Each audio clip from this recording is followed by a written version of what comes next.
ಧರ್ಮೇಂದ್ರ ಪ್ರಧಾನ್, ಭ್ರಷ್ಟ ಧರ್ಮೇಂದ್ರ ಪ್ರಧಾನ್ಗೆ ಧಿಕ್ಕಾರ ಧಿಕ್ಕಾರ ಧಿಕ್ಕಾರ ಧಿಕ್ಕಾರ. ನೀಟ್ ಅಪರಾಧಿಗಳನ್ನು ಬಂಧಿಸಿ ಬಂಧಿಸಿ ಬಂಧಿಸಿ ಬಂಧಿಸಿ. ಸೋನಂ ವಾಂಗ್ಚುಕ್ ಅವರಿಗೆ, ಸೋನಂ ವಾಂಗ್ಚುಕ್ ಅವರಿಗೆ ಅಕ್ರಮವಾಗಿ ಸೋನಂ ವಾಂಗ್ಚುಕ್ ಅವರನ್ನು ಬಂಧಿಸಿರುವಂತ ಸರ್ಕಾರಕ್ಕೆ ಹೇಳು ಧಿಕ್ಕಾರ ಧಿಕ್ಕಾರ ಧಿಕ್ಕಾರ. ಸೋನಂ ವಾಂಗ್ಚುಕ್ ಅವರ ಗಾಂಧಿವಾದದ ಉಪವಾಸವನ್ನು ಹಾಳು ಮಾಡುತ್ತಿರುವ ಕೇಂದ್ರ ಸರ್ಕಾರಕ್ಕೆ ಹೇಳು ಧಿಕ್ಕಾರ ಧಿಕ್ಕಾರ ಧಿಕ್ಕಾರ. ಬಂಧುಗಳೇ, ಎಲ್ರಿಗೂ ನಮಸ್ಕಾರ. ನೀವೆಲ್ಲ ಇವತ್ತು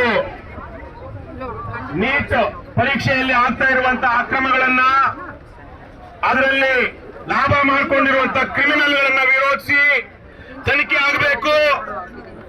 ಧರ್ಮೇಂದ್ರ ಪ್ರಧಾನ್ ಅನ್ನುವಂತಹ ಒಬ್ಬ ಅಧ್ಯಕ್ಷ, ಇನ್ಕಾಂಪಿಟೆಂಟ್ ಅಂಡ್ ಕರಪ್ಟ್, ಆತನ ರಾಜೀನಾಮೆಯನ್ನ ಮೋದಿ ಸರ್ಕಾರ 22 ದಿನಗಳಿಂದ ಉಪವಾಸ ಸತ್ಯಾಗ್ರಹ ಕೊಡ್ತಿರುವಂತಹ ಸೋನಂ ವಾಂಗ್ಚುಕ್ ಅವ್ರ ಜೊತೆಗೆ ನಾವೆಲ್ಲ ಇದ್ದೀವಿ ಅಂತೇಳಿ ದೇಶಾದ್ಯಂತ ಹೋರಾಟ ನಡೀತಾ ಇದೆ. ಇವತ್ತು ಬೆಂಗಳೂರಿನಲ್ಲಿ ನಡೀತಿರುವಂತಹ ಈ ಹೋರಾಟವನ್ನ ಬೆಂಬಲಿಸಿ ನೀವೆಲ್ಲ ಬಂದಿದ್ದೀರಾ. ನಿಮ್ಗೆಲ್ರಿಗೂ ನಾನು ಅಭಿನಂದನೆಗಳನ್ನ ಮತ್ತು ಧನ್ಯವಾದಗಳನ್ನ ತಿಳಿಸ್ತೀನಿ. ಇವತ್ತು ನಮ್ಮ ದೇಶದಲ್ಲಿ ನಿರುದ್ಯೋಗ, ಅನ್ಎಂಪ್ಲಾಯ್ಮೆಂಟ್ ಅಂಡ್ ಅಂಡರ್ ಎಂಪ್ಲಾಯ್ಮೆಂಟ್ ಕಡಿಮೆ ಸಂಖ್ಯೆಯಲ್ಲಿಲ್ಲ. ಉದ್ಯೋಗ ಸೃಷ್ಟಿಸಬೇಕಾದಂತ ಸರ್ಕಾರ ಕಾಂಟ್ರಾಕ್ಟ್ ಲೇಬರ್ ಅಲ್ಲಿ ಅಥವಾ ಪಾರ್ಟ್ ಟೈಮ್ ಕೆಲಸ ಕೊಡ್ತಾ ಇವತ್ತು ಯುವ ಜನರ ಜೊತೆಗೆ ನಿಲ್ತಾ ಇಲ್ಲ. ಅದ್ರ ಜೊತೆಗೆ ಪ್ರತಿ ಯಾವುದೇ ಗವರ್ಮೆಂಟ್ ಕೆಲಸ ರಿಕ್ರೂಟ್ಮೆಂಟ್ ಇರಲಿ, ಅಲ್ಲಿ ಕರಪ್ಷನ್ ಅಂದ್ರೆ ಕರಪ್ಷನ್. ಇಲ್ಲಿ ನಿಮ್ಗೆ ಕರ್ನಾಟಕದ ಎಷ್ಟು ಜನರಿಗೆ ಗೊತ್ತಿದೆಯೋ ಗೊತ್ತಿಲ್ಲ, ಇಲ್ಲೇ ಪಕ್ಕದಲ್ಲೇ KPSC ಅಂತ ಒಂದು ಸಂಸ್ಥೆ ಇದೆ, Karnataka public service commission. It is the mirror of UPSC. ಅಲ್ಲಿ ನಡೀತಿರುವಂತ ಭ್ರಷ್ಟಾಚಾರ ಬೆಂಗಳೂರಿನಲ್ಲಿ ಯಾವ ಆಫೀಸಲ್ಲಿ ನಡೆಯೋದಿಲ್ಲ.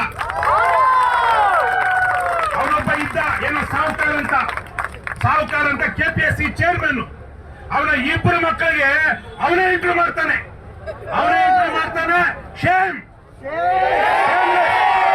Shameless man. ಮಾಡ್ತಾನೆ, ಮತ್ತೆ ಇನ್ಕಮ್ ಸರ್ಟಿಫಿಕೇಟ್ ಕೊಡುತ್ತಾನೆ ಮಗಳಿಗೆ, ನಮ್ಮ ಆದಾಯ 4 ಲಕ್ಷ ಮೀರಿಲ್ಲ ಅಂತ. ಇಂತಹ ನೀಚರು ಭ್ರಷ್ಟರು KPSC ಇದ್ರೆ this is not only limited to Karnataka, it's all across India. ಮಧ್ಯಪ್ರದೇಶದಲ್ಲಿ more than 40 people have died ಅಲ್ಲಿ ಲೋಕಲ್ ರಿಕ್ರೂಟ್ಮೆಂಟ್ ಅಲ್ಲಿ. ನಕಾಮುಂಗ ಬೇರೆಯವ್ರಿಗೆ, ಅಪೋಸಿಷನ್ ಪಾರ್ಟಿ ಅವರಿಗೆ ನಕಾಮುಂಗ ನಕಾನೆ ದುಂಗ ಅವ್ರಿಗೆ. ಮಿಕ್ಕಾಗೆ ಮೋದಿ ಸರ್ಕಾರ ಏನೆಲ್ಲ ಮಾಡ್ತಾ ಇದೆ ಅಂತ ನಾವು ನೋಡ್ತಾ ಇದ್ದೀವಿ.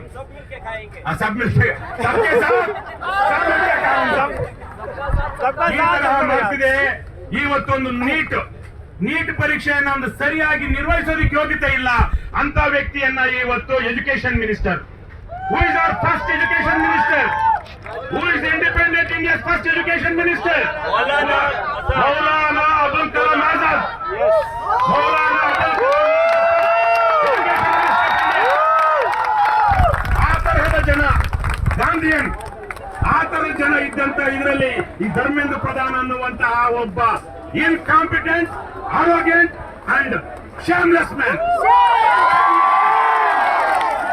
He should have resigned by now. If he had any iota of shame, he should have resigned by now. Narendra Modi should have sacked him if he had any dignity. Narendra Modi doesn't have any dignity. We are the children of Gandhi. We are the children of Nehru. We are the children of Lal Bahadur Shastri. Why did Lal Bahadur Shastri resign as a railway minister? ಎಲ್ಲೋ ಒಂದು accident ಆಯ್ತು. He took moral responsibility. But Dharmendra, because of incompetent and arrogant Dharmendra Pradhan, many children have committed suicide. And this insensitive Narendra Modi government, it doesn't care for children or the next generation of India. ನಮ್ಮ ದೇಶದಲ್ಲಿ ಇವತ್ತು ಒಂದ್ ಕಡೆಗೆ BJP ಅಂಧಭಕ್ತರು. BJP ಅಂದ್ರೆ what ever they do is right.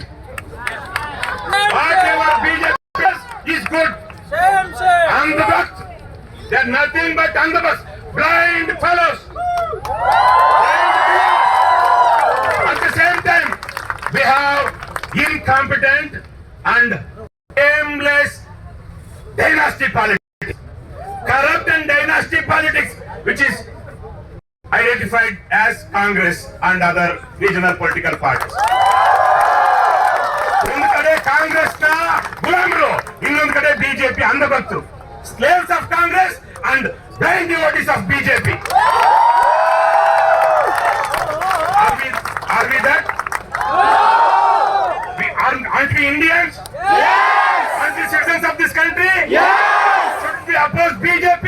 Yes! Should we oppose Congress? Yes! ಹೀಗಿರುವಾಗ ಇವರು ಅವ್ರದೇ ಧರ್ಮೇಂದ್ರ ಪ್ರಧಾನ್ ರಾಜೀನಾಮೆ ಕೇಳೋದಿಕ್ಕೆ ಕಾಂಗ್ರೆಸ್ ಏನು ಕೆಲಸ ಮಾಡ್ತಾ ಇಲ್ಲ.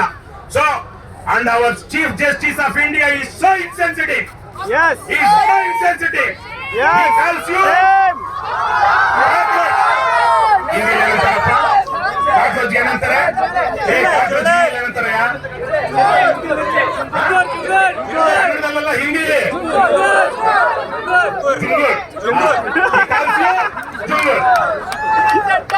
ಎಂತೆಂತ ಜನ ನಮ್ಮ ಚೀಫ್ ಜಸ್ಟಿಸ್ಗಳಾಗಿ. But I thank him. Because of him, you have come to the street. 15 ವರ್ಷದ ಹಿಂದೆ 2013ರಲ್ಲಿ ಇದೇ ಇದ್ರ ಹಿಂದ್ಗಡೆ ಸಾವಿರಾರು ಜನ ಇಂಡಿಯಾ ಅಗೇನ್ಸ್ಟ್ ಕರಪ್ಷನ್ ಹೋರಾಟಕ್ಕೆ ಬರ್ತಾ ಇದ್ರು. After that, the next generation was lost. I am thankful that this generation, ನೀವು ಇವತ್ತೇನು ತಲೆಮಾರಿದ್ದೀರಾ, you have come out. You are fighting for that. You are fighting for the soul of India. Please keep up that. This is the land of Ambedkar. This is the land of Bhagat Singh.